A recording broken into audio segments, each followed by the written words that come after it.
mine, yes. And Shekhar and Ritu ma'am, they are like part of the family. So thank you so much for bringing me in. Great, ma'am, to have you here. So, ma'am, today the topic that we're going to discuss is more around the STEM education. Over the last 3-4 years, we've seen a lot of STEM educators coming in, meeting principals. Even principals and schools are actually changing their own education processes and making it more STEAM oriented, right? Now, you've been an educator in the STEM space for a pretty long time. So just from your vantage point, and specifically for the pandemic, what do you think how the STEM has actually revolutionized the entire education process? What do you think is really happening in the STEM education process? Ma'am, you're on mute. Yeah. When I get, overwhelmed, I forget to unmute. And so this question itself, they, and I would like to quote one sentence, what Modi ji said. Modi ji said in one of his, well-known Pariksha Pe Charcha and all, these talks keep happening. What he said, coding is the need of the hour. Yeah, coding नहीं सीखोगे तो बहुत जल्दी बोल देना education को bye bye. So that is what the power comes from, right from our prime minister, when he says it, and when NEP 2020 makes it compulsory. The robotics and coding, it's need of the hour, and it's future of India, it's future of our world. So educating students in STEM, I would like to say that preparing students for life, regardless of the profession they choose, it is really needed. And STEM shows kids they don't have to pick one side of the brain. They have to use both the sides of the brain, keep inventing, keep learning, creating, executing, and wow the world. That's what coding and robotics creates, curiosity in our students. right. Yeah, absolutely, ma'am. And I think the way that you've actually laid it out is so wonderful, right? That it comes right from the top that the PM is actually making a statement, because I think the world is now realizing that with the pandemic, that it's very, very important for students to actually get on to the process of STEAM education, right? So I think this is a question for you, ma'am, and then I'll ask the same question to Ritu. Is this that what do you think about the STEAM education? How do you define STEAM education, right? So, and what are the different aspects that as an educator you actually see it all coming together? See, as per me, STEAM education, it gives and it provides students right kind of tools and methods to explore new and creative ways of problem solving. So once the problem is created, they will display their ideas. They will think beyond their boundaries. I'll give you a simple example, through this. Like now, we cannot get out, we are locked in our house. So how we should ask this question to our students, how to make this Zoom room more impactful, more Right. innovative, creative. And this could be a project, design thinking project, where students will come up with brilliant ideas. They will really give you goosebumps when you throw the question, and then you see. And then I'm very sure you catch them young, right from nursery to grade 12. This same question you ask, you will get a lot of diversity in your own school. So this is what I want to say all about robotics and coding. And when you teach them, when you empower them with this skill, they will wow you. I Yes. completely agree with you on that. And, you very well said that you need to expose them to all of this. And from grade 1 to grade 12, they will come out with diverse stuff. When you say math as a language, as a subject, or science as a subject, you're teaching them from grade 1 to grade 12. Why? Because it's one of the most important subjects, and it is related to so many careers. And when you add technology to science and math across all grades, it suddenly creates scientific creativity in the way they execute this entire curriculum. So science, technology, engineering, math, and design thinking, art, when all of these come together, then you see the magic of actual execution and innovation happening with students. And that's exactly what even NEP 2020 is saying about experiential learning. So I'm very happy that all schools have that kind of in-depth knowledge in terms of taking that shift from theory to practical execution of all the concepts that have been taught. So one question that is always out there, ma'am, is that what are the kind of skills that you think that STEAM or STREAM actually provides, right, to students? Because there's a lot of things that people think that no, I have to do the traditional education only. These are all extra classes, and probably I don't think I need it, right? So how do you as a educationist, what would your message be to parents around this? uh, Before that question, I want to break a myth through this live session. When we talk about robotics, we educationists, we educators, we only think of one box, okay, where we will get some tools and we are only allowed to do assembling, okay, where we are not allowed to use our creativity, innovation, and we are only, given certain steps, step 1, 2, 3, 4, 5, 6, and so on, right?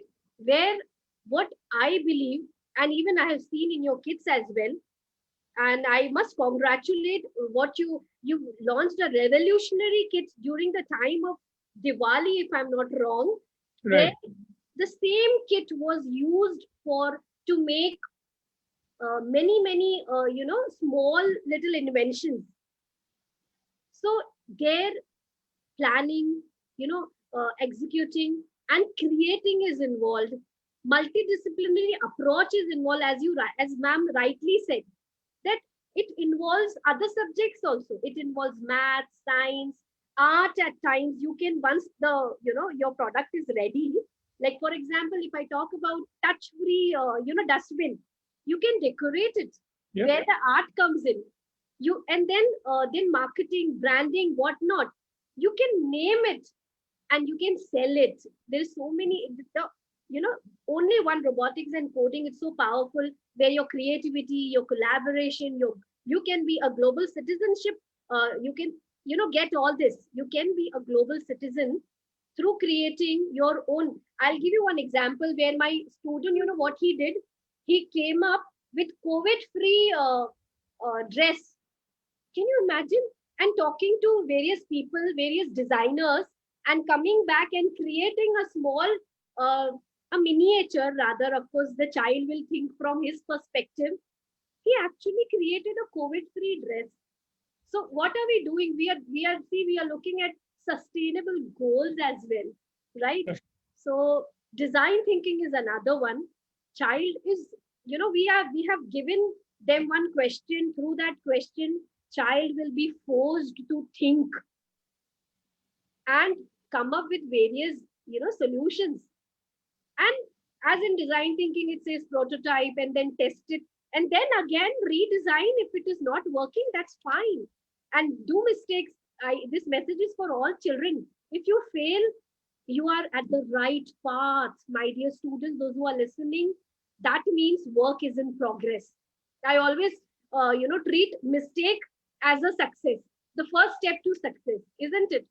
And then towards the end, it even gives you opportunity to be a communicator, right? Right. Suppose in if I am engineer, okay, and I create wonders, but I don't know how to present it, I will fail. So Right. these are the set of skills which are combined in one. Yes, and you very well concluded this. Actually, STEM stream is a set of skills because those times were different when you used to be only a computer engineer or only a mechanical engineer or only an electronics engineer.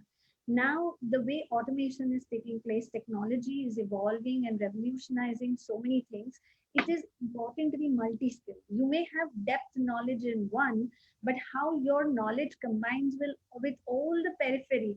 You have created a wonderful dustbin, But if it is not ergonomically designed to fit into one place and for your hand to drop in everything, it's of no use. So from design thinking to execution and marketing and presentation, I think in today's day and age, students need to be skilled across to be global citizens.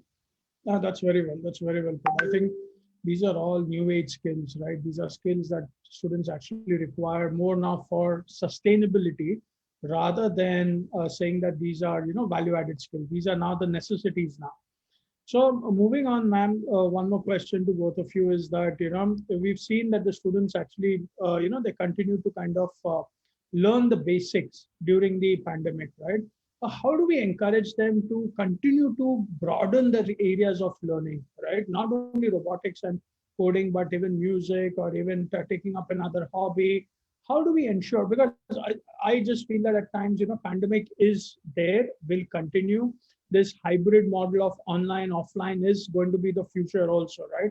So what is your message to the students to ensure that they continue their learning and don't stop their learning? See, it's very simple. One skill will multiply multiple skills. I'll tell you from my own example and what our children are doing as well. See, I'm in my, I don't mind announcing it live. I'm in my early 40s. I'm still learning. I learned the art of doodling, okay? Connecting it with GIF, the new call GIF. I don't know what exactly it is called, but in Insta, you can create your Yeah, own. GIF images. Yeah, it's GIF. What it is called, sir? GIF GIF. images. Yeah, GIF. So I'm learning that how to create those, and it brings a lot of happiness, and it, there is a feeling of victory when I learn something new. I feel positive and I feel elated, like, oh, I've, like as if I've got the world in my hand that way. So this is what we need to empower our children. We need to explain कि बच्चा ये skill सीखोगे तो क्या मिलेगा. That Right. is very important. Once that vision is clear, then at times, like how my mother used to do, actually mothers will say, बस कर, अंधी हो जाएगी. My mother used to close my books because I used to study all night. So my mother used to close my book and used to, throw me, sleep for an hour now, otherwise you will. So this is what, when you are passionate, it will not allow you to sleep. So children develop that passion for love. And COVID situation, I will take it as a divine opportunity. Forget about what's happening. Of course, our dear ones are affected, and all prayers and all best wishes for them. And if we are at home, if we are safe, we should utilize it. It's a divine message from nature, earth as well. We must utilize our time very, very effectively. So this is what my message is. Students, keep learning. Don't waste your time. Time is money. Absolutely, absolutely. I think that is very, very important. I think one aspect of it is that it is a reality. We can't run away from this reality, right?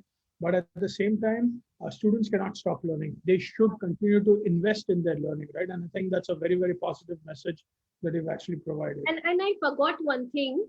Very soon, again I'm quoting Modi ji when he said in Man Ki Baat and all कि teachers जल्दी से ready हो जाओ, क्योंकि बहुत जल्दी ये coding और जो ये robotics है ना, आपको replace करने वाला है. तो ये skill जितना जल्दी सीख लोगे, एक बार आ गई तो nobody can replace you. No, absolutely. And I think it's a very complementary skill, we were talking to a set of teachers and, the English teachers and the history teachers, and they were saying, sir, why am I doing robotics and coding? I don't think I require it. But I think when they actually went through the program, they realized the value of it. And they said that this is not an independent skill. This is a complementary skill to what I have. My ability to present and connect with the kids through stories, through coding and stuff like that will be a revolutionary way of me teaching students, right? So I think that was a very, very good learning even from us as educators, that teachers are looking at it in a very, very positive light itself. And also, I'd like to make one more statement. I mean, it just came to my mind when Shekhar was saying that, teachers suddenly find coding not to be a separate thing, but a mutually exclusive thing with their subject, even if it is history. But what is the most important part is you should give it a try. I mean, you cannot sit out of the fence and say, "Oh, this is so difficult." Even for robotics, I mean, it is not a brand new out of the world alien subject. It is just that you're applying your textual knowledge in reality to create something of your own. Technology in the past was not accessible for a student to experiment with. We used to have art and craft things like ice cream sticks and pistachio shells, and we used to create the house, and we used to do some science projects and show something going round and round. Now, the art and craft has got replaced with technology. It has come so easy and so early that students can create their own car, create a whole house with lightened LEDs in it, and make an automatic door lock system that opens and closes on the clap. There's a clap switch. So it's all about as I said earlier, it's scientific creativity. So and you're not learning something new, but you're bringing home technology and making it hands-on, and your application of your conceptual knowledge is actually getting executed. That is what is STEM actually. So I think it's great to hear both of you in terms of contributing to this. Just a last question. If you were not a STEM educator, what would you be doing? This is a difficult one. It's a googly question, right? Yeah, and out of the syllabus question, I must say. See, I have attempted this, but I always change what I want to say because I'm not a script person. I hate scripts. you know, um, I would have been a singer, a dancer, a performer, radio jockey. Okay, I would have done all this, and even how to be young, so influencer, motivator. So I love experimenting. It's in my blood. You might have seen that I love experimenting, and somehow, experiments काम भी कर जाते हैं. So yeah, scientist is another one. Yes, I would love to be scientist. And it's so true that you actually say that, because when all the things that you said, right, they are so part of the STEM program, right? So they're all about creativity. It's about applying that creativity, right? And that's why I asked that googly question, just to let audiences know and see that anything and everything they do, it's just that it's part of the STEM process, learning process. It's more application oriented. It's more experiential in that it is giving life to your creativity itself, right? So what about you? If you wouldn't have, I mean, only because I am into robotics. If I was not an educator, I would be a mechanic. I suddenly I've got this new passion of seeing machines, how they work, how to I missed it. What you said? You want to be a mechanic. I would mechanic. really, yeah. I mean, the way machines work and the beauty with which they really synergize with each other. And, I enjoy creating or seeing how it is created. I mean, how we really wonder God's creation. I so many times wonder human creation also. It's so beautiful, so, uh, uh, you know, uh, so vast and so amazing that I think even human creation to go in detail is a lot more exciting. You And know, my second so-called passion would be to be a chef. I love to I'm very sure Ritu ma'am can't think anything, beyond machines. What I have seen in Gayatri group of schools, grade one students, uh, trying their hands with 3D printers and making doodling and what not. It's crazy. It's yeah, real crazy. And creating their own robots, their miniatures, working, moving. So it gives immense pleasure to see your created robot moving. absolutely. yes. Yeah. very gratifying, you know. Yeah. I see so many kids when they create the machine, they are like hitting tearing their hair. But finally, when they see the whole thing and when they present it to either judges or teachers or the science fair, and then, you know, they say, oh, this is my creation. The Yeah. thrill that they have when people say, oh, you can create this, you really made this. And it's very much possible. I mean, for Yeah. all the students who are hearing it, uh, now we will make an Iron Man, and we can make it. Iron Man is not a fiction; it's a reality, and Yeah. technology is so much hands-on that you can really create one of your own. And So that, one last point. It's so difficult to stop me now. no, no, please continue. Now everybody, those who are watching me live, they must be thinking why Kajal ma'am is sounding so excited. But yes, I'm sounding excited because I've seen this magic with my own eyes. My children jumping with joy. We organized one exhibition in a new normal setup where we, had open day, and we invited OMOTEC. All young and dynamic engineers were there, and it was set up right from grade 1 to 12th. All the students really had a gala time, trying their hands with robotics and coding. So yes, it's possible. It is very much. Absolutely, it is very much possible. So on that positive note, thank you, Kajal ma'am, for being on this platform. This is a great session. I think there are a lot of takeaways for students, parents, for the audience that's actually hearing us, that continue learning. Don't drop your pace of learning. Be more experiential in your learning. Apply your skills that are actually picking up. And more importantly, enjoy and stay safe. So thank you, Kajal ma'am. Thank you, Ritu, for being on this platform. Thank you so much. And thank you for all your time. All right. Thank you. See you.